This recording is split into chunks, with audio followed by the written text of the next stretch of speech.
I was raised in a family where things French were very important. They were very important, almost in an unspoken way. It was like the air that we breathed. You don't really talk too much about it, you don't really think too much about it, but it's there, and it informs who you are to the point that it makes your existence possible. It's impossible to understand France as a country. What is tourism? Tourism is an incredibly advanced form of capitalism. A society without memory is destined to collapse. Why is our world seem to be veering in the direction of a great deal of violence? In my opinion, we feel very insecure in our lives. We just feel like we're kind of tossed around in a choppy storm. We don't know which way is up. We're kind of grasping for whatever we can get a hold of. My family, we were Jewish refugees from Eastern Europe, and we survived World War II essentially in Nice. We're hidden by friends who we know from Paris who have a place down there. It's one thing to recognize that institutions are flawed. It's another to desire to scrap them entirely. One thing that concerns me is the reality that governments and institutions are inherently less sovereign than they previously were due to things like the IMF and the World Bank. History is of vital importance to humanity. I agree. Period. My name is Neo Harder, aka the Farm Boy. You have joined Farm Boy Meets the World. I am joined by Professor David Moak. Professor David Moak attended Princeton University, where he received his PhD in history. But before that, he received a Bachelor's of Arts in History and Economics. Is that correct, Professor Moak? Correct. Yes, that is correct. So, I'm very excited for our conversation today. I've been thinking about it for the past couple of days, past couple of weeks, as a matter of fact. I've been thinking about some questions, and I have some stuff that already prepared, but I'm sure that we're going to go ahead and expand on some things. So the first question that I'd really like to ask you, Professor Moak, is why do you think that people ought to care about global studies? Why should students, why should individuals who maybe aren't involved at university but have an interest be concerned with global studies? It's a great question, and there are potentially many good answers. I'll maybe just provide a couple. I think global studies is an extremely important field of study for a few reasons. The first being that, as I have developed as, a scholar, teacher, whatever it may be, I've become more and more aware of the fact that it's impossible to understand even the seemingly most insignificant thing in one place without investigating how it is tied to events elsewhere, right? This kind of interconnection that we live with today is kind of the focus of global studies, the center of the discipline. And it's absolutely vital for developing a holistic understanding of whatever it is you may be interested in. I myself am trained as a French historian. Right. So, obviously that's where I direct my gaze. That's where my interests are, professionally. And that's where I do my research. And yet, I've become, again, more and more aware of the fact that it's impossible to understand France as a country. It's impossible to understand Paris as a city, or Marseille, or Lyon, or Nice, without placing these, cities in this country into a global context, so that you can see those connections. You can see, how what happens in one place reverberates and has consequences in another. And this is what global studies really does for us. I can think of, plenty of examples of this. I work on Nice, which is a city in the Mediterranean, which nowadays is most famous for being the capital of the French Riviera. It's kind of a tourist destination, sunshine, beaches, palm trees, all of that lovely stuff. And one of the things that I'm very interested in is how Nice came to develop along those lines, to become this place, how the city was created to appeal to people, particularly elites from across Europe who would be originally going to Nice during the winter, vacationing because of the mild weather. Right. And, so one of the things that I was doing when I was researching my dissertation was, reading a lot of archival documents produced by, these foreign consuls, representatives of different countries, primarily in Europe, but also in, Africa and the Near East, who were, present in Nice and who would kind of serve the communities that they represented there. So reading a bunch of these consular papers, I became intimately aware of the fact that, what was happening in this, comparatively small town was being affected by things very far afield, whether it was the disruption of grain shipments coming out of the Black Sea from the Crimean War in the 1850s, or whether it was the sort of wars in the Americas, north, south, and otherwise affecting, trade flows, and the circulation of people also, not to mention that the Mediterranean itself is this place of intense circulation where you have, folks crossing paths constantly. And so I got sensitized to this issue through my research. And the other thing that global studies does, in addition to highlighting those connections between, places, events, people that seemingly have little in common, is that it kind of gets us to move beyond the traditional divisions that we work within at the university. We have been trained to think of ourselves as, anthropologists or sociologists or historians or chemists or biologists, whatever it may be. And that's useful to a certain extent, but I think this kind of specialization goes too far in the modern university. Global studies kind of works against it. It says you can't understand things if you don't pay attention to, first of all, those connections, but also if you limit yourself in terms of the kind of approaches you take. You can't understand reality unless you blend all of this stuff together. You can't develop a holistic picture unless you are, working with the lens of an economist and an anthropologist and a historian all at once. And trying to generate knowledge and understand from whatever perspective is useful and that you can bring to bear on that material. So this is my, I guess, pitch for global studies, why I think it's so important. And of course, it's a discipline that allows us through these means to develop and contextualize understanding of ourselves, the world in which we live, how we're interacting with it. It's a discipline that doesn't stop in the classroom, but that kind of comes with us wherever we go, whatever profession we may pursue later on in life, I think. Wow, that was a lot, and that was a perfect answer to the question. You addressed all of the tenets of global studies that I was really hoping that you would touch on, and it was perfect. I did want to expand on it a little bit. You described a world using Nice as an example, and using the present day as an example as well. That's very interconnected. But I'm wondering, just based on your research and based on what you've seen, if that's been the norm, if the world has always been connected in this way, where Nice, what happens in Crimea, for example, has such an intense impact on a place like Nice, which of course Crimea is actually is relatively close to Nice. It's not super far, but I guess the question is, has the world always been disconnected? And if not, can you draw us a picture of what the world looked like before it may have been like this? I mean, personally, in some sense, I do think that the world has always been connected in some way. But that doesn't mean that the connections were always easy, that the sort of effects of what happened in one place would be felt immediately or intensely in another. When you say that connections aren't easy, do you mean primitive accumulation and forceful interactions and things like that? Or what types of connections do you mean that are difficult? Yeah, I mean, any kind of human connection, whether it be in the realm of, politics, imperial sort of empire building, imperial projects, trade, religion, whatever it may be, we have to be aware of the fact that we live in a world nowadays where these things can take place, these connections can be made almost instantaneously.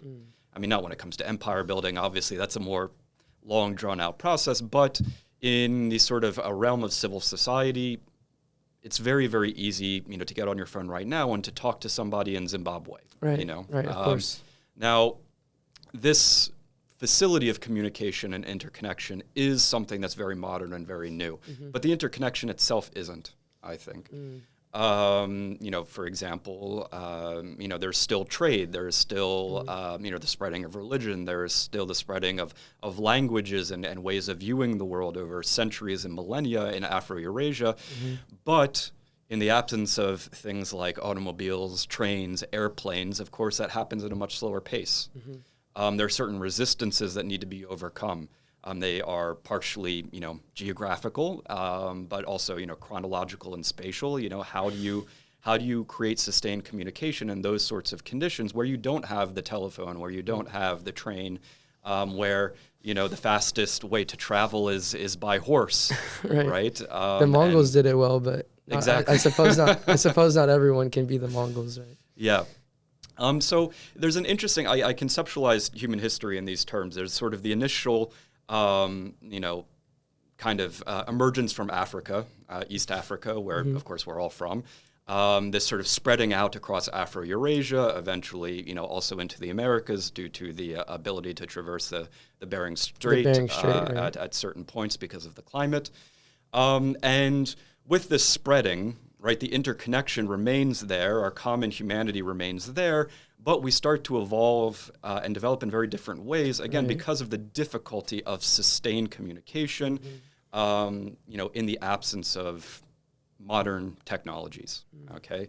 And then what we have with the modern age is the intensification, or I should say the re-intensification of those connections as a result of technologies of various kinds, transportation, communication, whatever it may be, that allow for people to start kind of coming together in a sense once more. And so it's, I view it almost as, it's sort of like a curve. Yeah, I was actually I had a very similar visual myself actually, of kind of what you could describe maybe as epochs of high connection and then lower epochs of lower connection. And one thing that you mentioned in your class actually is that people, I suppose, don't often, people overlook sometimes, is how that connection can actually be facilitated by something as simple, maybe not as simple, but something such as the climate. And we were talking about in class, for example, the little ice age, the mini ice age, which, if my memory serves, occurred between like 1300 and like 1700 at that time period. And that would have been an era of minimal connection, for example. Minimal to the relative to the time period after, maybe not before as much, because we're looking at medieval ages then. But I can certainly see what you're saying about the climate and things like that facilitating connection. It's an excellent point. Again, when it comes to interconnection, there are certain peoples who have an advantage, who can play the role of facilitators because of perhaps climatic conditions in which they live, right? Like, the flat grasslands of Central Asia, the steppe, and the horses, and the kind of mobile nomadic culture that generated. Right. And then there are also, climates, geographies that are less conducive, that present more by way of barriers and obstacles. And those could be things like, land formations, but they could also be part of broader long-term cycles of climate change, right? Like the Little Ice Age, which you're absolutely right, had a dramatic effect on the ability to communicate, not even just across long distances, but even quite locally. Even locally, Think about the freezing of rivers, the freezing of the River Seine. How do you get wheat to the capital city of Paris, right? Obviously, it's not grown in Paris; it's an urban place. There are only so many ways of transporting materials. Horsepower is the primary kind of land-based way of transporting things. But ultimately, the cheapest and most effective way of transporting things, people, goods, ideas, whatever it may be, was the water. Right? And what happens when the water becomes solid? It's you can't use it anymore. No longer can use it, right? And so this is, something to keep in mind. And you're right. It's a kind of process of, waxing and waning, this sort of moments of more intensity and facility of communication than others, where there are more obstacles and more barriers. Yeah, I thought of, it's so funny because you brought up a few great examples, and I thought of a few more myself. I was thinking of Peter Bruegel, the Flanders. I think he's from Flanders, that area, the Belgian area, Netherlandish area. He's a painter. For anyone who doesn't know, I would highly suggest looking him up. But he has this painting. I believe it's him.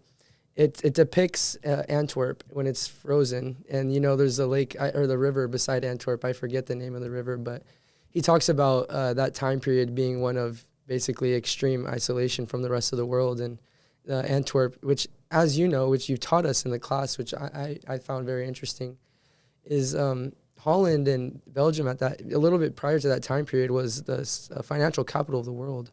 Right, it had the stock exchange there, and then just a few years later, with the mini ice age, you see the area become completely isolated. Mm-hmm. So those are perfect examples of how climate can affect people and stuff like that, and having a reverberating effect throughout the whole world. Yeah, absolutely. But it's just one factor among others. Yeah, right? It's one factor and this among is kind others. of the great thing about global studies. Again, I'm not a climatologist. Right, I wouldn't pretend to know how to process the data related to sort of long-term climatic patterns and do that kind of complex work. Mm-hmm. But I can, sort of take the knowledge from secondary sources. I can incorporate it into my work. And I can use it, again, as just one tool among many to understand in a totality what's going on, in whatever I'm studying at that moment. What is a student of global studies, what is their most efficient tool? Yeah, I guess that's like my question. What tool can a global studies student employ that'll ensure that they are the best that they can be, the best student they can be, the best understanding of the subject, I suppose I could say? Personally, I think, it's about having a few maybe characteristics or qualities that you actively work on and that you actively cultivate. Of course, there are certain things that just need to be learned. It's hard to study anything if you don't speak a couple languages, right, or read them at least. Yeah. So there are limits in place. There are just certain things that you have to do, right, that will make it possible for you to be, perform at a very high level within this discipline. But there are also just characteristics of mind and personality that I think are really, really important. Curiosity being, foremost among them, and openness. An openness to unexpected answers to the questions that you're posing. Often, we're trained to ask a question with the idea that, there is a specific answer and we're setting out to find that answer and prove that answer. And, that's useful in some regards in keeping your kind of research focused, but you also have to be open to the unexpected. Yeah. The stuff that you didn't predict. And this is something that I've had to work on myself because of how I was trained, as a historian, really. So I think this openness is vitally important also, along with the curiosity. And then finally, there's this desire for synthesis, right? Again, synthesis of different types of information, different sources, and also different approaches from different disciplines. To me, the great creativity of the human mind is in its capacity to synthesize things, bring them together, and demonstrate connections, right? And through those connections, we generate knowledge in some sense.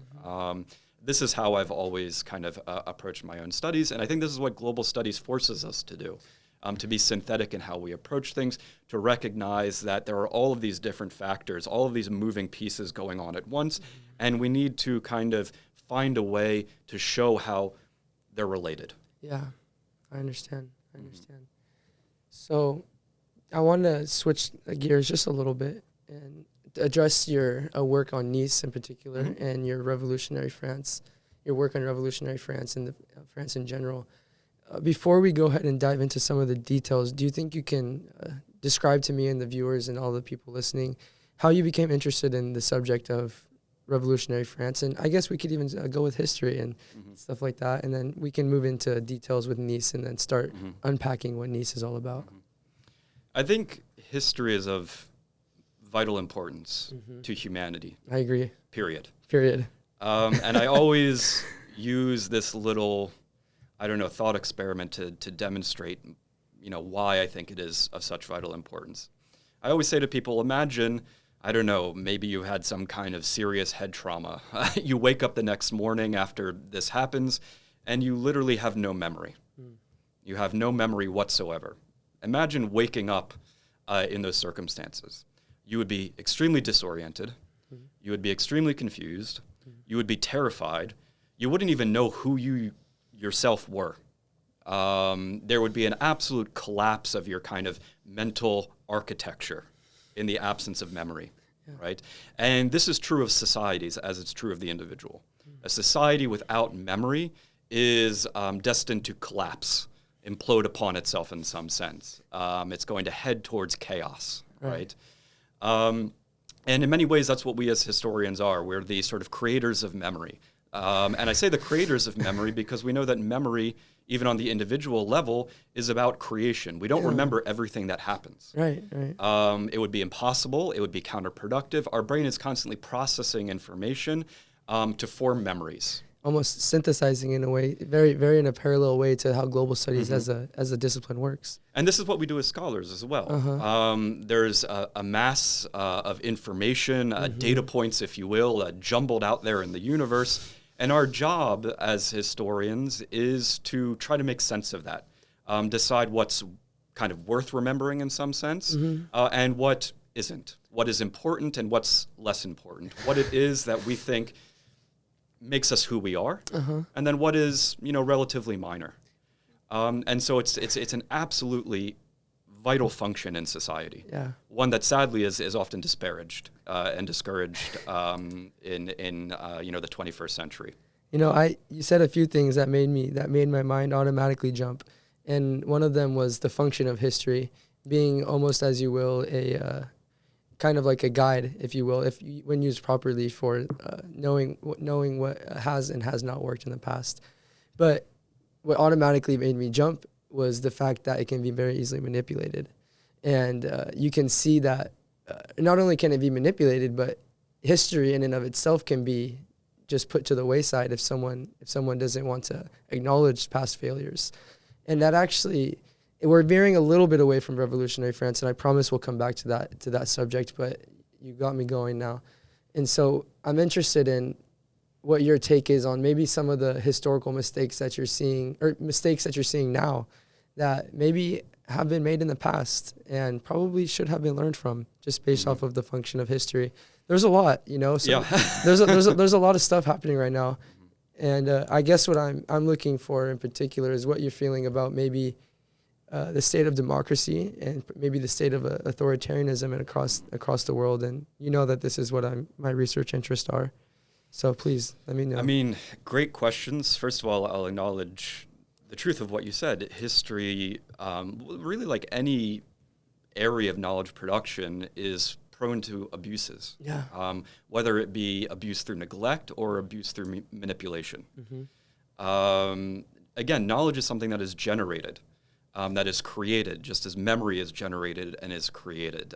There are sort of these data points, this raw material that we work with, but the raw material, without our bringing this sort of analytical lens to it, isn't knowledge in some sense, because it's unorganized, it's chaotic, it's difficult to make sense of and process, right? And when you have that element of bringing your kind of intellect to bear on the raw material, so to speak, trying to organize it, trying to make sense of it, there is an inherent risk of manipulation, right? Data is not objective in some sense.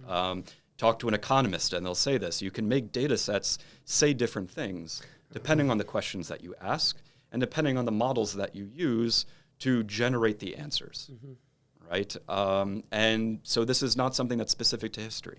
It's an issue that all thinkers, professors, researchers have to wrangle with over the course of their careers. And this is as you said, something that is a cause for concern, not just within the university, but also in our broader world, the world in which we live, as we look around us and, see what's going on and, wonder why that might be, how it might be related to the neglect or manipulation of certain types of information, right? To, let's say, serve a political purpose or a moral purpose of some kind. And we do, this is something that we think about. History is constantly engaging with the present and thinking about how the present is made by the past. And so as the present changes, we're kind of revising our vision of the past as well and thinking about these two things in relationship to each other. Yeah, you're right. And, and for this reason, a lot of historians also are kind of journalists. They write, articles in kind of popular, press like, the New Yorker or something along the New York Times, because they want to, interrogate that connection between what's happening now and what happened back then, whenever back then is for them. And, you're right. One of the things that has been at the forefront of a lot of historians and scholars kind of thinking in general nowadays in sort of, as they're interrogating the connections between the present and the past, is the rise of authoritarianism. Why is our world seem to be veering in the direction of a great deal of violence? Violence of various kinds in the form of traditional warfare, sure, but also non-traditional warfare, violence of other types even. When we think of violence, we think of, physical attack, but it's possible to be violent in other ways. Sociologists will call this symbolic violence, the violence of language, of stereotyping, of kind of pigeonholing people, putting them in a box, and the sort of violence that this does to us as human beings. And so why is it that our world is moving in this direction of increased violence, it seems, where people are feeling forced to kind of choose camps and face off against others in ways that, at times can feel reminiscent of, what was going on, in the 1930s with the rise of authoritarian nationalisms, extremism of one kind or another, whatever it may be, how this was also related to feelings of kind of societal fracture and breakdown. I think that's a commonality also in the year 2024 and the sort of 1930s. A lot of this desire or this drive towards violence and fighting is caused by the fact, in my opinion, that we feel very insecure in our lives. It could be economically insecure, as professions that once were sort of treated well or kind of degraded in some sense, or maybe once institutions that had been cornerstones of our society are challenged in fundamental ways, like the university, for example, which has certainly been under attack from various angles for many years. We just feel like we're kind of being tossed around in a choppy storm-thrashed sea, and we don't know which way is up. We're kind of grasping for whatever we can get a hold of, and it's this kind of insecurity that breeds, I think, the sort of anger, right? The anger and the need to find an enemy somehow. And this is, classic 1930s, economic collapse, most obviously the devastation of war, the feeling that people had of not knowing which way was up. And this is, the classic instance in which you get, the impulse to scapegoat, to find the enemy, to blame someone for what's going on or to blame groups for what's going on, and use that to justify violence. And again, it could be physical violence, or it could just be the violence of degrading language and stereotyping and building barriers between people on the basis of perceived difference. Yeah.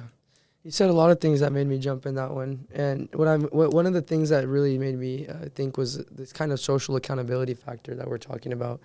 And I think it is a little bit of a cause and effect relationship. And maybe I don't know if I'm using the right terminology here, but it's certainly bilateral, and it's not just one direction. Because I see you use the university system, for example, a pillar of like society at one point, and it's lost in some senses. It's lost that stance it had, but it's not. I wouldn't say that it's not completely undeserving in some senses, because you see things like the failure of the government to protect students during like the 2008 and 2009 recession, and as an effect, all of our prices for colleges have increased massively, and you see anger with this. You see what I mean? And so you are perfectly right in the sense that, and you've illuminated for me the sense that, yeah, there's a certain amount of it is economic. Tangential reasons, I could say, like maybe an economic collapse, but it certainly has to do with in my opinion, the reception of things like that and the governments that are tasked with managing these sorts of difficulties. Now, what you said that was also extremely interesting for me, which I want to touch on, is this new era of violence that we're seeing. And I'm wondering what you think about Samuel Huntington's contribution to academia when he says that this new era of violence is going to be based on culture, and it's going to be a cultural war. What do you think about that? Mm-hmm. So, in many ways, I mean, I can kind of answer both questions at once, I think, because in a way I think that they're related to each other. First of all, I'll say, when I talk about people feeling insecure and that insecurity breeding anger, I don't do so with the aim of disparaging that those feelings or discrediting them. No, I think it's very normal right. and very natural for humans to need a feeling of stability. This is what the social contract is all about. And that it makes sense when that's removed, whether it's through economics or politics or war or whatever it may be, that they start freaking out, for lack of a better term, lashing out also. Yeah. Okay. And for that reason, that, anger and the confusion is understandable. And the fact that it would be directed towards institutions is also understandable. Yeah. And, that could be the university, it could be a government, it could be, a religious institution, whatever it may be. Mm-hmm. The issue is, while the feelings of anger and uncertainty are justified in some sense, and the criticism can be justified, you don't want to end up in a situation where you're throwing the baby with the bathwater, right? Throwing out the baby with the bathwater. It's one thing to recognize that institutions are flawed, that they're maybe failing in their mission in some sense, and wanting to reform them, right? It's another to desire to scrap them entirely, right? And that impulse can be, dangerous. That doesn't mean that it doesn't have a purpose and a place at times, but it's something that, has to be very well thought out because of how radical it is, right? And so, I'm actually quite sympathetic towards directing criticism at institutions, but not with the aim of destroying them or discrediting them, but with the aim of reforming them, right? That, I think, is of vital importance, and that's something that we should all be engaged in, whether we're in a university or not, whether we work in, a sort of academic discipline or not. This is our fundamental, I think, not just right, but obligation as humans trying to live thoughtful lives, right? And trying to be just unto ourselves and unto others at the same time. And this kind of, leads me into the, addressing Samuel Huntington's argument about, civilizations, cultures being at the source of conflict. I think that that's not true. I personally think that, and again, this goes back to the issue of scapegoating, that one of the things that people like to do is they like to try to say that our feelings of insecurity and our feelings of suffering are the fault of someone else, right?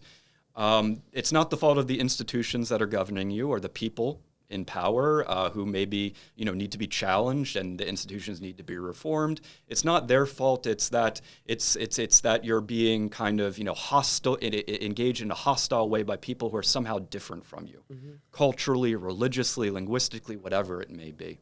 And I think that ultimately that's a technique for dividing folks and using and preventing them from using their sort of critical perspective on the real source of the problem, right? Which is the reform at home that needs to take place.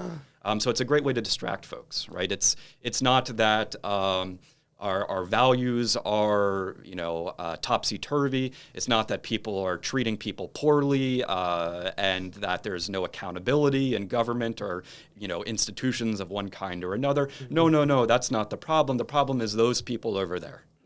Right, and if you can get folks riled up enough and get them to buy that narrative, they stop looking at those institutions, right, and what needs to be changed in them. This is what you say makes me think very, very intensely about what's happening in the Middle East right now with Israel and Palestine, and I for one definitely think that the Israeli government and the leader Benjamin Netanyahu, for example, is an exemplar of a government that needs to be reformed. and needs to maybe stop employing so much scapegoating in this situation. Now, what I think is interesting is what made me think about, or what you just made me think about is the responsibility of nations, of governments to take that lead in terms of directing public opinion, in terms of reforming themselves, in terms of kind of fighting against this unnecessary culture war. Now, one thing that concerns me is the reality that governments and institutions are inherently less sovereign than they previously were, due to things like the IMF and the World Bank, right? So can you talk to me about how that dynamic playing into all of this needs to be considered? That's an excellent point. You hit the nail on the head. It's one thing to reform institutions, let's say in the places where you live or the country or whatever it may be, or religious institutions, which can be much more kind of global in scope. But it's another thing to think that that's going to solve the problem outright. That's part of the process. These institutions are translators in local conditions of forces and impulses and pressures that are global. Right? And often these forces and impulses and pressures can be overwhelming. Yeah. And so what do you do in that kind of case? I mean, it's hard to know. It's hard to know what the path forward is. I think this kind of reform needs to be sort of attacked from maybe two different directions. On the one hand, civil society. One of the great things that modern technology has allowed for is the creation of a kind of global civil society. Like a watch car, like a watch corps, if you will. Yeah, or perhaps in some sense the idea, you remember we talked about Immanuel Kant and his idea of the critical use of reason through the press. Well, this is now something that, because of technology, is capable of taking place on a nearly instantaneous global scale. And the creation of a kind of global critical reason is potentially something that could emerge from that and could be used to exert pressure for kind of, against these global forces, I think. So that's kind of one prong from which I would attack it. Of course, there are risks as well. Technology is also used for misinformation and disinformation and lying, and so there needs to be a way of kind of parsing the truth and separating the wheat from the chaff, the true from the false. Obviously, the distinction is not that simple. Right. There are multiple true perspectives to something. There are multiple valid analyses, but there are also things that can be recognized as untruths, right, that are based on fabrication, and we need a way to kind of separate those two things. The other direction that I think we need to attack this problem from is one of global governance. This is something that I'm from Delaware, so I'll give a little shout out to Joe Biden here, who was our senator for decades before becoming vice president and president. One of the things that he, at least early on in his tenure, started to get right and started to recognize in a way that maybe previous presidents hadn't. For example, when he was interested in, putting pressure on other governments, or at least, the United States collaborating in putting pressure on governments to have a universal minimum corporate tax. Yeah. Now, you might think, why is that important, right? Why does that matter? Let's get into this, please. Well, it's because companies, multinational companies, use the sort of divergence between corporate tax rates to hold governments hostage. And say, well, if you want us to pay taxes here, what we're going to do is we're just going to leave and set up shop somewhere else where they say we don't have to pay taxes. Right. And this is one of the ways that large, extremely profitable, extremely wealthy individuals and corporations have avoided contributing to the upkeep of societies across the globe, whether it be just paying enough their fair share in terms of financing infrastructure, financing education, financing healthcare, right? This is one of the ways that corporations have played a role in kind of dismantling the welfare state, because they say, well, if you want us to pay, we're just going to leave. Right. And Biden was trying to do something about that. And I think that was a very promising sign, and something that, hopefully future leaders will take as a kind of, signpost for the road that we should be sort of following in the years to come.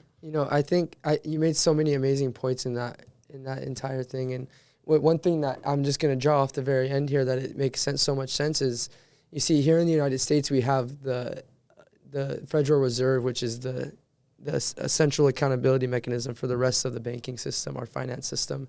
And you see continuity with the Federal Reserve being able to control interest rates and things like that. But you don't see that on a global scale as much. And that contribution that Biden is making by having that continuity, so there is less manipulation available, or opportunities for manipulation that are available. I agree with that very much. How do you think that Biden? Do you think that Biden has proved efficient in handling the crisis as of right now in Israel and Palestine? This is obviously a loaded topic. We can come back to it. I think he's done some good things and some bad things. Or, to avoid that moral language, I think he's been effective in certain domains and less effective in others. And you're right, it's a loaded topic. And it's also a topic that has captured our attention because of how much media attention there is. And, I don't want to imply that it's not rightful. It is rightful. It is just that the media should be paying attention. There are lots of innocent people dying, right, who have, no reason to be subjected to the sorts of things that they're living through, to the types of suffering that they're being exposed to the lives that are being lost. And, we need to face that head on and grapple with that. Biden has done some good things in that direction. But he's also, at other times maybe neglected to pursue policies that personally I think would be good, or to, use language that I would think would be useful. So, ultimately that's a question that, for me, I think is a little difficult to answer without getting into kind of my personal political beliefs. Yes, I understand. But I think that the good thing about Biden, and I think that this is something that hopefully a lot of folks have recognized, is that the guy, like any person, has all sorts of flaws, personal and otherwise. His family has also been on display for a number of reasons at various points. Unfortunately. I think the one thing that can be said about Biden in terms of his diplomacy, in terms of his domestic politics, is that he, at the very least, seems to have a moral compass and a sense of what is just in some way, what is not. He wants to do well, and he wants to do good. And I think that is a major, attribute of his, something that we can kind of put in the positive side of the balance sheet. He's a sort of decent person. At least this is kind of what I've felt over the years that I've known him in Delaware and on the national stage. And so although I might disagree with what he does, I don't think it comes from a malicious place. Like licentious. I understand. Yeah. So what you said earlier, I wanted to address the accountability mechanism that is the global press and things like that. I was reading recently that Benjamin Netanyahu and his administration in Israel, and we're going to move on from this subject in a minute, I promise. A few more questions. That the Netanyahu administration is actively repressing some media agencies like Al Jazeera, for example, and a few other ones. And that concerns me because I think that these, although they can be manipulated, I think that following John Stuart Mill's logic, it would make more sense to have as much free speech as possible, as much data as possible, because at the end of the day, the truth will, I believe the truth will prevail. And I think it's more of a failure to uphold the democratic standard and the liberal standard that Israel is supposed to be exemplifying. And this makes me think about the rise of authoritarianism again. And I don't know why this is such a fascinating topic to me, but it's an extremely fascinating topic, and I'm concerned about it. I really am. And one thing that I was reading, just bear with me here, I want to hear what you have to think about this. One thing that I was reading, for example, about this, what I call a rise of authoritarianism and a lack of social and political accountability, is things like in California, we see that recently, I was reading some articles this morning the California legislature has taken it upon themselves to stop meeting in their previously assigned places, like the Sacramento, the capital, where the things are public and things like that, and they've rescinded to a private spaces, and there's a lot less transparency in Californian government. And then this is happening because this is a symptom of California being dominated by one party, and so there's a lack of accountability there. And I'm seeing that here, and I'm seeing that, which is supposed to be an extremely democratic place, right? Mm-hmm. I'm seeing that in Israel, and I'm seeing that in India, for example, with the Modi administration, leading what I would consider an ethnic cleansing of the Muslim population and the Sikh population, and favoring the Hindu population. So what do you think about this lack of the global press and things like that, and this lack of transparency? I also think it's deeply troubling. Yeah. I think the idea of shutting down a press like Al Jazeera because you don't like the particular narrative that they're providing or the analysis, the kind of editorial line, is deeply troubling. Deeply troubling. But it's not something that's specific to Israel, as you said. No. We do this here. We now have this word fake news, right, that is bandied about constantly to discredit the press. A very, very respectable, very, very rigorous, very, very good sources of information will be, disparaged using these terms. And you find this really across the globe right now. And this is part of a systematic campaign of disinformation and misinformation, trying to get people to be so distrustful of everything around them that they don't know what is up and what is down, what is left and what is right in some sense, and that they can't distinguish what is, information that is valid, although, kind of hewing maybe to a particular line or a particular interpretation, and then that information that is just fabricated, right? And so I think it's deeply troubling.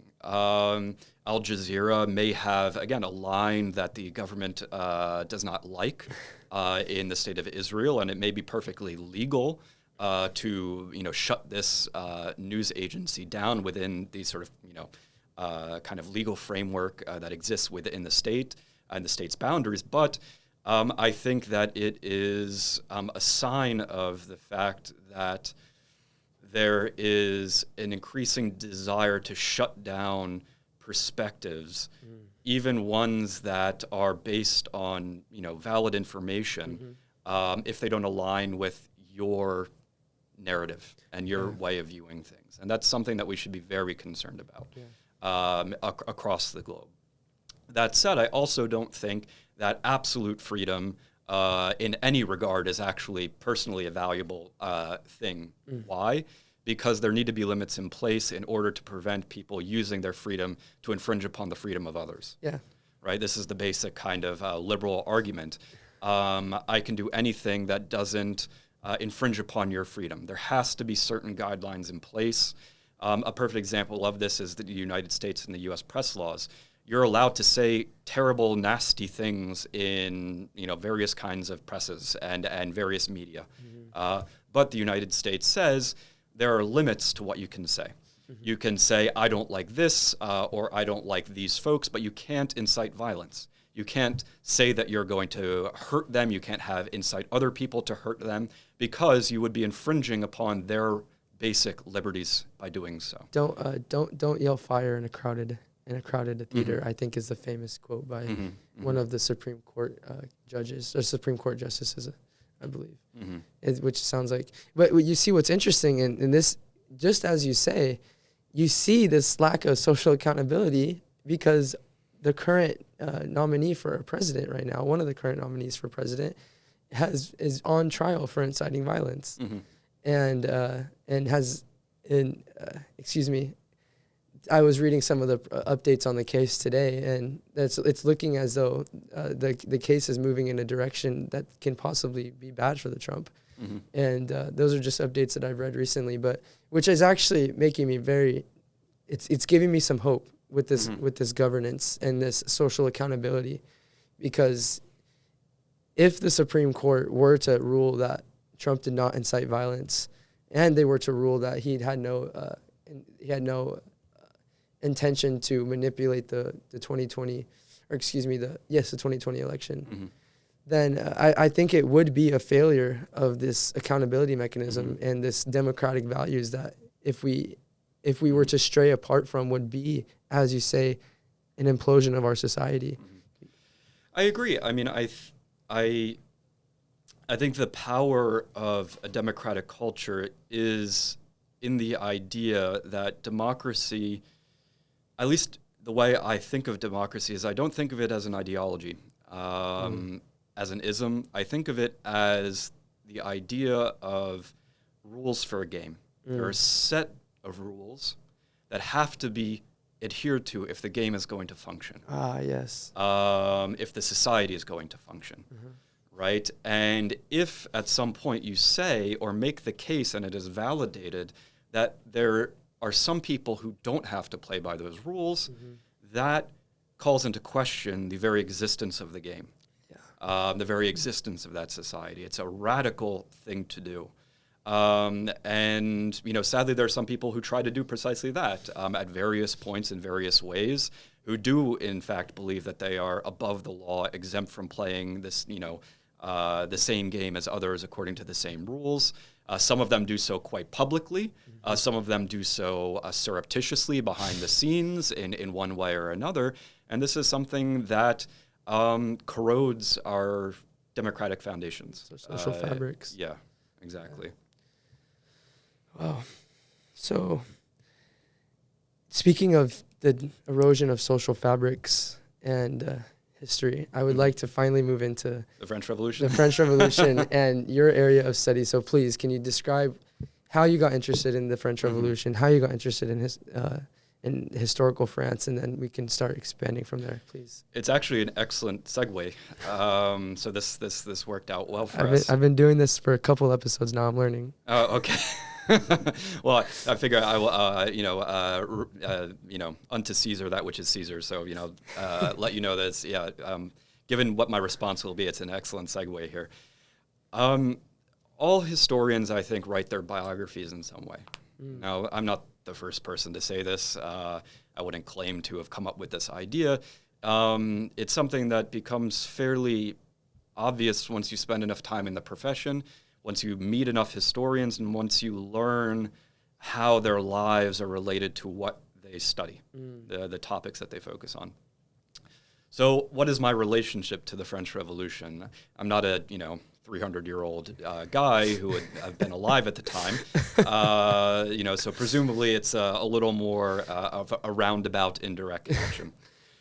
Well, I was raised in a family where things French were very important. They were very important almost in an unspoken way. It was like the air that we breathed. You don't really talk too much about it. You don't really think too much about it, but it's there, and it informs who you are to the point that it makes your existence possible. Now, that may seem like hyperbole, comparing French culture to the air that you breathe, right? Because air does quite literally make your existence possible, whereas you could exist without French culture in some sense. Yes. But in the history of my family, that's not true. We couldn't have existed without French culture, or at the very least, a certain strain and variety of French culture that was deeply rooted in revolutionary democracy. Now, this is not a tradition, political, culture, and otherwise that defines France in its entirety. France has often been described as almost like a person with split personalities. The great historian Alexis de Tocqueville described France as a place and the French as a people who either, they do one of two things. They either surpass your wildest expectations or they disappoint you horribly, but they never leave you indifferent. And this is, to a large extent true. A small plug, you should, everybody out there who might see this should read Alexis de Tocqueville's work, whether it be on the United States or France. He was absolutely brilliant. So France has this, one tradition, partial tradition of revolutionary democracy that is associated with the support of the Republic.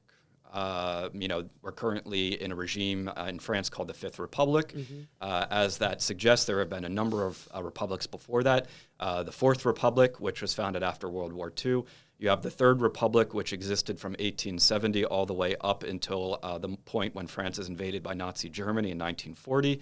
You have the Second Republic, which was a short-lived republic in the late 1840s, early 1850s. And then the First Republic, which existed from the early 1790s into the early 1800s. This was the republic that was founded by the Great French Revolution of 1789. This is the revolution with a capital R in many ways in French history and in French culture, right? It's kind of the ultimate reference point. Now, this revolutionary tradition associated with these republics was of vital importance in shaping France. It was a source of great contention, a source of great bitterness, conflict, violence, civil war in France at various times. Not surprisingly, because the republic viewed itself as largely secular, according to French definitions of secularism. It viewed itself as egalitarian in the sense of being meritocratic. People should be allowed to assume offices and perform functions on the basis of whether they have a capacity to do so well, as opposed to being born a nobleman, for example. It was also egalitarian in that it tended to think it wasn't a good idea to have kings and queens. It was secular in the sense that it didn't think it was a good idea to have an established church. Now, there were lots of people before the French Revolution in 1789 who liked the idea of the king and the queen, or who liked the idea of social privilege in the form of nobility, or who liked the idea of having an established church like the Catholic Church. And they didn't just suddenly disappear overnight. They remained there. They remained physically present in France, apart from those who could flee and who chose to flee the revolution. And this set up really a century of conflict that would see France lurching between political regimes. A republic, the First Republic, then basically an empire, right, under Napoleon Bonaparte. Of course. Then you have a monarchical restoration, a restoration of a king and queen, basically from 1850 up to 1830. Then there's a slightly more liberal constitutional monarchy that takes place after another revolution from 1830 to 1848. Then you have the Second Republic. Then you have the Second Empire. Then you have the Third Republic, so on and so forth. So France is a place that basically had been, engaged in a century-long civil war, really. It's more than a century, 150 years from the French Revolution up to essentially World War II, at which point, and I think this is a good thing, a lot of those other traditions and those other types of political regimes, which tended to be more authoritarian, were fundamentally discredited because of the fact that they and some of their adherents found it possible and were willing to work with Nazi Germany. Right? So how does this relate to me and who I am? There we go. Right? My family came to France under the Third Republic. We were Jewish refugees from Eastern Europe. And my grandmother was born in Poland, but her brothers were born in France. They left Poland sometime in the 1920s and came to France during that period, somewhere between 1926 and 1929, which was kind of peak Third Republic. This was a moment of incredible kind of openness in France, politically. Certainly, it was a democracy. Culturally also, though, there were laws in place that were very pro-immigration and pro-immigrant, not because the French were particularly, hospitable, but because they needed people. They needed people because of World War I, because of the death toll. There was a lack of young men, a lack of people to work and to have kids and have families and that kind of stuff. And so that created liberal immigration laws, essentially. Now, this just so happened to coincide with the rise of anti-Semitism, of early forms of kind of fascism, throughout large portions of Eastern Europe, pogroms, anti-Jewish murders and riots and things like that. And so my family left during that period. And we remained in France. We remained in France up through World War II, and most of my mother's family still lives in France. We came to France for a number of reasons. Of course, there was this issue of openness and opportunity, economic opportunity, that came with, going to a place with a stronger economy and more, business and enterprise and that kind of stuff. But we were also attracted to France because of its democratic traditions, because of those democratic institutions, and because of the democratic culture that was starting to take root there. That said, being a citizen of France or being a Frenchman isn't about race or religion. It isn't about your ethnic background. It's about, do you subscribe to certain values? Do you agree to play the rules of the game? Do you espouse these democratic principles, this democratic culture? Do you want to be French? The French, under their democratic regimes, had what is known as a civic nationalism.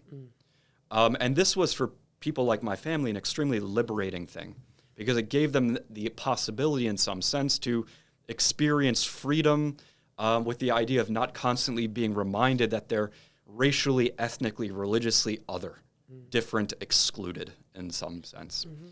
Now, this was a fragile contribution that the French made to kind of political culture. It was challenged, most notably with the French collaborationist government during World War II and the persecution of Jews. But there were lots of French people who had imbibed these values and who had accepted them and who had made them a part of who they were. And these French people were instrumental in saving the lives of 75% of France's Jews during World War II, including my family. And so this is what I mean when I say it's, in a sense, not hyperbole to talk about how French culture was the air that we breathed. Because without France and a certain vision of France, we would not be alive. I would not be alive. And this all goes back to that French Revolution in many ways, back to 1789. Right.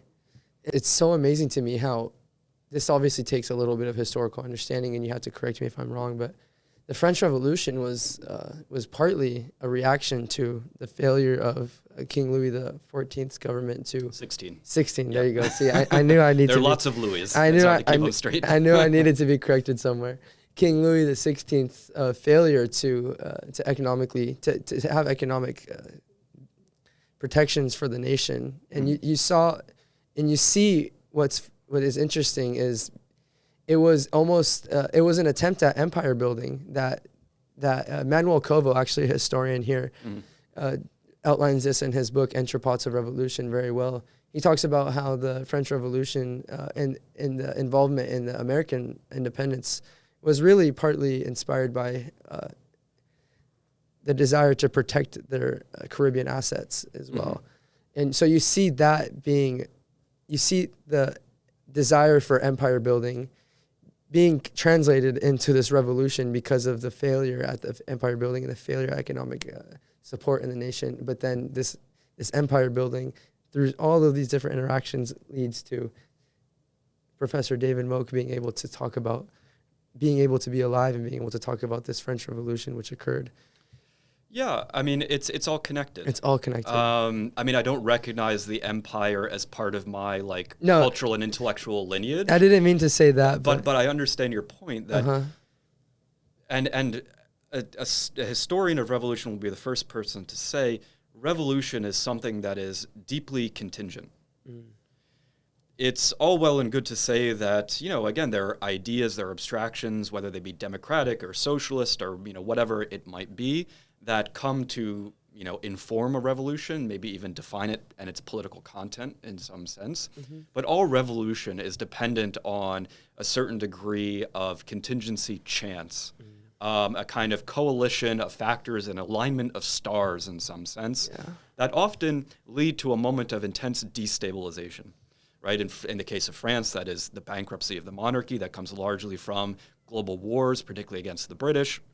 The French, finances are already in shambles by the 1750s as a result of what the Europeans generally call the 7 Years' War. Yes. We know it here in the U.S. as the French and Indian War. And the French are defeated by the British Empire during their other opponents, but that's the primary enemy. And this is one of the things that motivates the French to take the side of the American colonists. They're basically thinking it's time for us to get our revenge. Right? It's time for us to get our revenge. But also, among other things, in getting their revenge, thinking about how they can weaken the British Empire so that it doesn't threaten, French colonial possessions, particularly in the Caribbean, like Saint-Domingue, Haiti, which was incredibly wealthy and a big moneymaker for the French. So this is part of the story of the French Revolution, right? As is the, the threatened famine by that is related to this little ice age, the fact that people couldn't get bread, or if they could, it was really expensive. And they had to worry about feeding themselves, and they had to worry about whether it would be possible to survive, a winter. This is another thing that, that part of that contingency that goes into explaining why folks were angry, why they were upset, and why they were willing to go to the streets. Right. Because, the average person in Paris, particularly, lower class person, who was, a day laborer or an artisan, was either illiterate, or if they were literate, it was at a fairly low level. They weren't out there, sort of reading philosophical tracts. They weren't out there engaging in, typically, what we would consider to be, arcane, abstract political debates about ideas like democracy. They were motivated by their bellies. Thank you, Thomas Paine, for writing Common Sense. Yes. That all goes into making me who I am, making my life possible in some sense, which is an interesting thing to think about, how much our existences are built on contingency. Yes, actually, that brings me to the next topic. However, I would like to call in a little ad break here. So we're going to take a 10-minute break. I would like you guys to enjoy this ad that we're going to roll. Thank you very much. I'm Neil Harder, joined by Professor David Moak. This is Farm Boy Meets the World. We'll be back soon. One humongous meal later. Hello, everyone. My name is Neil Harder. You have joined me back again on Farm Boy Meets the World. I am joined by Professor David Moak. If you just watched that ad, welcome back. The last thing we spoke about was how Professor Moak's trajectory of his entire life and even the existence of his life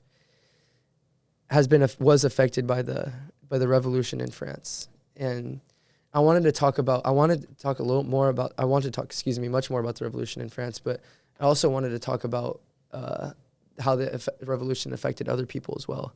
And we can talk about a prime example, which you brought up in class, is Haiti. Mm-hmm. Can we talk a little bit about how your studies have illuminated what the effect of the French Revolution has been on Haiti, and maybe some of those other things that aren't typically thought about at the forefront of this type of subject? Mm-hmm. I mean, the issue of Saint-Domingue, Haiti, and the Haitian Revolution as it relates to France is very complex. I think, if you had to sort of sum up in a sentence or two what it signifies or what it teaches us about the French Revolution, it would be this, that no matter how beautiful in the abstract ideas are and how generous people may be in certain contexts with those ideas, I'm thinking about, notions of equality, for example, this idea of a civic definition of citizenship and nationhood, that nevertheless they have blind spots where they're being affected still by prejudice or bigotry of some kind. Mm-hmm. And this is absolutely true of the French revolutionaries.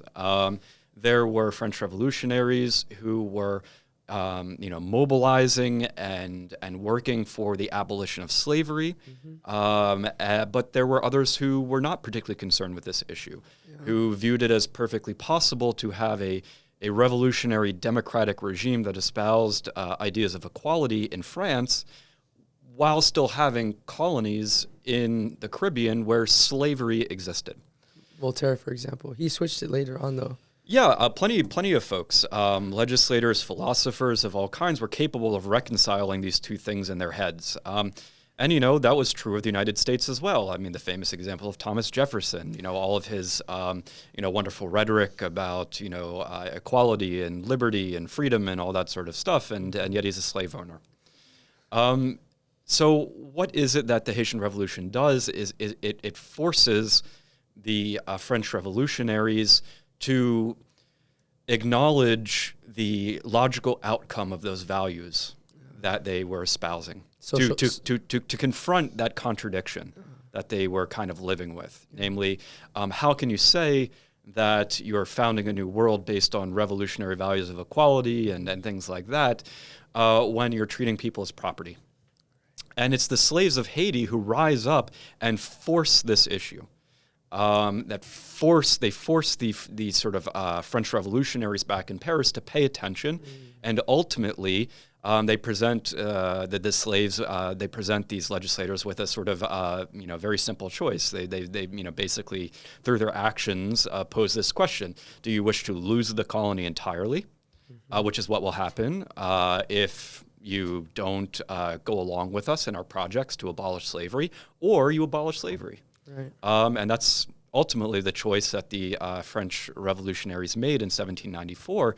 They didn't want to lose Saint-Domingue, Haiti, and so these revolutionaries abolished slavery and sided with the slave rebels.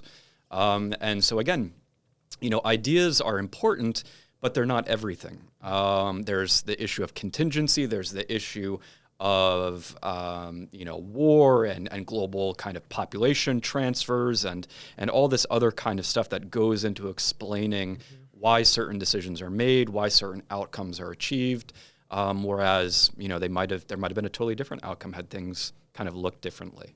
Right. What's interesting about that is you see a different reaction coming from France and from the United States, because Thomas Jefferson, I think, actually was the if I'm mistaken, please let me know, the president, one of the presidents in power during the entire process of the French Revolution and during the Haitian Revolution. Yeah, he was a Francophile. He was a lover of France because he viewed France as a counterpoint to Britain. Yeah. Because of course, as we all know, the Britain tries to reconquer the colonies and War of 1812 and that kind of stuff. So there was a faction of early kind of leaders in the early United States who were Francophiles. Right, but what's unfortunate, though, is you see in France the demand for the end of slavery actually culminate in the end of slavery, in the abolition of slavery temporarily. But then in the United States, you don't see that reaction. And you don't even see the United States supporting Haiti at all, for example. And this is because Thomas Jefferson is aware that a Haitian revolution may very much lead to an American slave revolution as well. And so what do you think about that duality there, in the sense that the failure of the United States to address the issue? But actually, I think what I'm trying to say is that you can see the direct responsibility that France had in that situation. The dynamic is different because the French people, the French government had a direct responsibility and leg, I guess you can say, in that entire in the region, right? Yeah.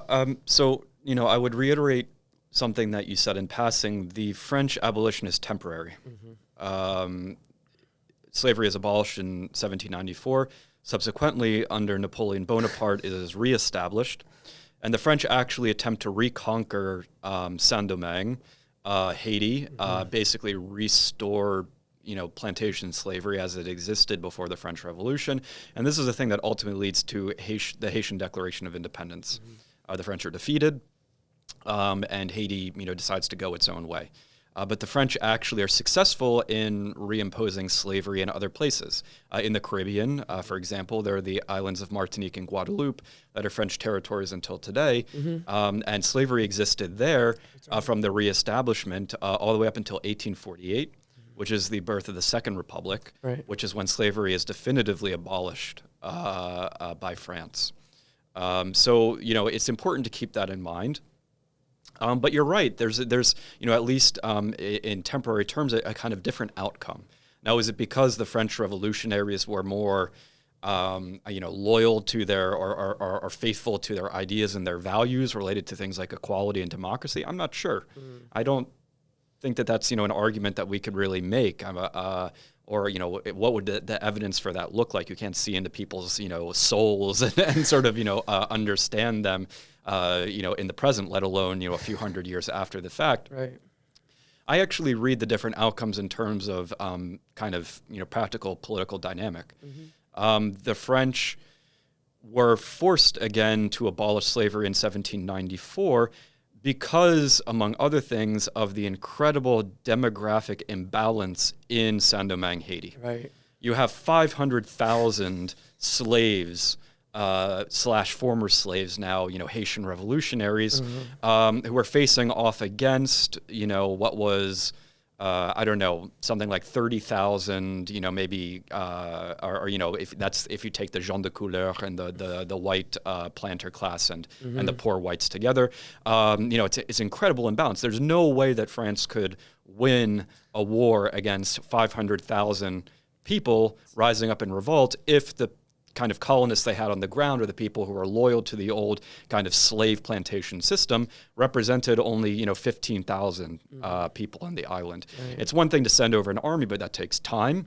These soldiers are also not familiar with the landscape. They're not used to the climate. Many of the French soldiers die from disease as a result of things like malaria and yellow fever, that sort of stuff. And not to mention, these revolutionaries are soldiers in and of themselves that have been taken, some of them, not all of them, but because some have been born there, right? But some of them are soldiers taken from Africa. So absolutely. So they don't just have the incredible demographic kind of upper hand of being 500,000 strong versus maybe 15 to 30,000, but they also, as you rightly point out, many of them are people from backgrounds, either themselves or their parents, who were brought into slavery because they were soldiers fighting in wars in West Africa, and so there were people who had experience fighting, particularly what we would call nowadays informal warfare.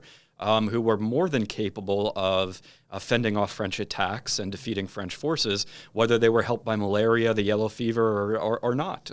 So it was, this is why I say I don't think it's about the French being more faithful to values in some sense. I think it's ultimately for them an issue of practicality. Yeah. But the situation was reversed in the colonies that would become the United States. Slavery, looked a little bit different. The demographic imbalance was not anything like what existed in Haiti, where you had, the vast majority of the population consisting of slaves and then just a tiny little sort of portion of a white planter class. And for that reason, there was more of an ability to kind of,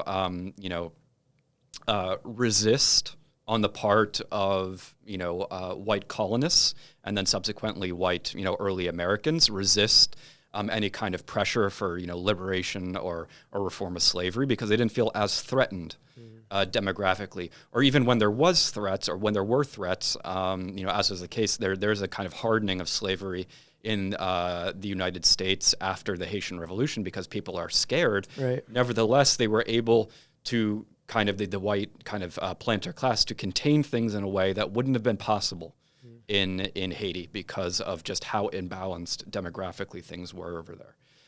So personally, that's how I read the kind of different responses and different outcomes. It's not that the French were more idealistic or more or less bigoted or racist than early Americans. It was that they were on the ground working in very different conditions. Right.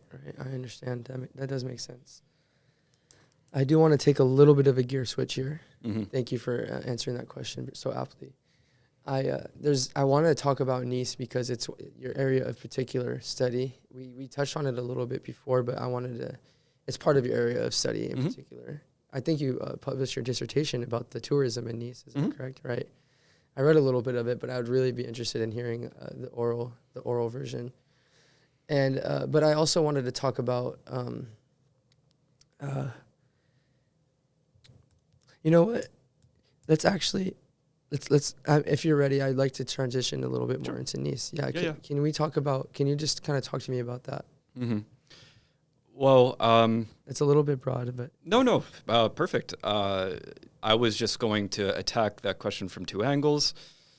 First of all, going back to sort of our discussion of the French Revolution and why I study it. That it's a personal kind of history. This is also true of the city of Nice. So the majority of my mother's family lives in and around Paris until today. But during World War II, France is divided.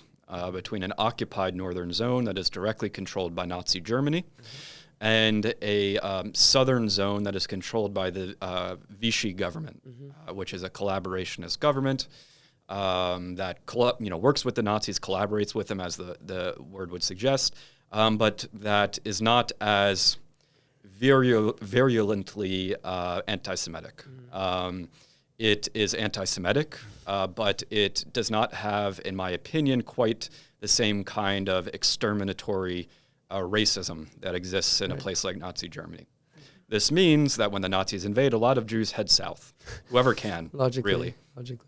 And many of them end up going to Nice, because Nice actually is occupied by the Italians of Mussolini's Italy, another fascist state that is allied with Nazi Germany. Now, you may be asking why that is. The fascists in Italy were anti-Semitic. There was plenty of anti-Semitism there, plenty of racism, but it wasn't the thing that they were most interested in. Anti-Semitism, racism was something that was much more a characteristic, a kind of foundational, fundamental element ideologically of Nazism as a specific variety of fascism. In Italy, fascism tended to kind of focus on other groups sometimes. There was anti-Semitism, sure, but it wasn't exterminatory. It was just about kind of excluding Jews. I mean, that's still bad, of course, but it's not threatening their lives. And the Italian fascists were actually, in many instances, much more interested in persecuting communists, who they viewed as their ideological kind of enemies. Yeah, right? I see. And so this meant that, ironically enough, being under Italian occupation was pretty safe for a lot of Jews. And Nice was controlled by the Italians for a few years. And so lots of Jews end up going there, including my family. And we survive World War II essentially in Nice. I don't know exactly at what point we head down there, but we are there all the way up through 1945, 44, the liberation of France. And initially speaking, I don't know if this is true of the entire time, but we're hidden by friends who we know from Paris, who have a place down there, and kind of provide a cover essentially for us. Wow, yeah. Yeah. So there is this personal connection. Yet again, I've been going to Nice since I was a little boy for that reason. But I'm also interested in Nice from just a kind of purely academic perspective. Nice is a fascinating place because it gave birth to what we would call tourism. Now, again, that may seem like something relatively unimportant, but hop onto your computer and Google some basic kind of information about national economies, across the globe. Developed countries, very wealthy like France, or less developed, or poor. Tourism is a massive, massive economic sector. Yeah.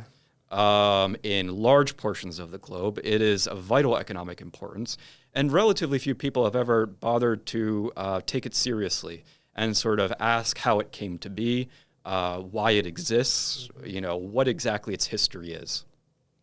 There are some, of course, among historians, but they tend to focus on a later period, kind of the late 1800s, early 1900s. There are also, a lot of anthropologists and sociologists, not a lot, but a good number, I should say, who have focused on tourism, but it's been relatively neglected, particularly among historians, and particularly among historians who work on an earlier period. And so this was kind of what was motivating my project. I'm going to sort of investigate the origins of this phenomenon that would subsequently become of fundamental importance, not just in Europe or in the economy of a state like France, but in the economies of places across the globe. And so my project really focuses on the late 1700s and early 1800s. And in particular, in the early 1800s, I argue this is the moment where tourism as a kind of phenomenon really starts to coalesce and come into being in a major way. Nice is this place on the Mediterranean that is kind of at the crossroads of a bunch of traditions of leisure. kind of elite leisure Yeah, in I've some sense. Go ahead. Sorry. No, it's fine. There's sort of the traditions of taking the waters, going to places like Bath or Spa. These are actually the names of places in Europe, where people would go to take the waters, bathe and drink the water for medicinal purposes, but they were linked also to leisure. Yeah. There was sea bathing as well, which kind of grew out of the spa sort of tradition and the bath tradition of taking the waters. There was the sort of alpinism that emerged around the same time in the late 1700s in places like Austria, France, Switzerland, Germany. And then finally, there was the tradition of the Grand Tour. And this is actually where the word tourist comes from. This is the origin of that word. The Grand Tour was something that existed, going back to kind of the 1600s. It was common as part of a sort of elite young man's education to spend, a year or so in Italy. Italy was seen as, a place of high culture, art. Obviously, it had this sort of legacy of Roman civilization. This was something that was very attractive among elite circles. And so, young men from noble families or who wanted to go into government or diplomacy would typically do what was called a grand tour of Italy, going to the major cities, Genoa, Pisa, Venice, Naples, Turin. All of these sorts of places, right? And so Nice is kind of a place where all of these traditions get melded together. You have the sea bathing; it's the Mediterranean. You have the Alpine, right? It's the name of the department that Nice is the capital of in France is called the Alpes Maritimes, the Maritime Alps. So you have the Mediterranean Sea, you have the Alps right there. And it is also kind of the gateway to Italy in some sense. It is a sort of vaguely Italianate place. Right. And so all of these things come together, right, to create Nice in some sense, which emerges as a city that is of importance globally precisely because of how popular it becomes as a destination for all of these kind of elite leisure seekers in the early 1800s. And so this is kind of what my dissertation is concerned with, is interested in. And I, again, use it to talk about big issues, right? First of all, again, how tourism is created and why that's important, but also what is tourism? Tourism is an incredibly advanced form of capitalism. This is kind of my argument. It's about the commodification of a series of abstractions, the commodification of peoples, ethnos, in that sense, a kind of ethnic group, a commodification of their history, a commodification of nature and urban space. And this, again, may seem very abstract, but think about it. Oh, yeah. We're here in Santa Barbara. We can use Santa Barbara as an example. Do you think all of those palm trees that we're going to see when we walk out of this studio are indigenous to Santa Barbara? No. They're not. No.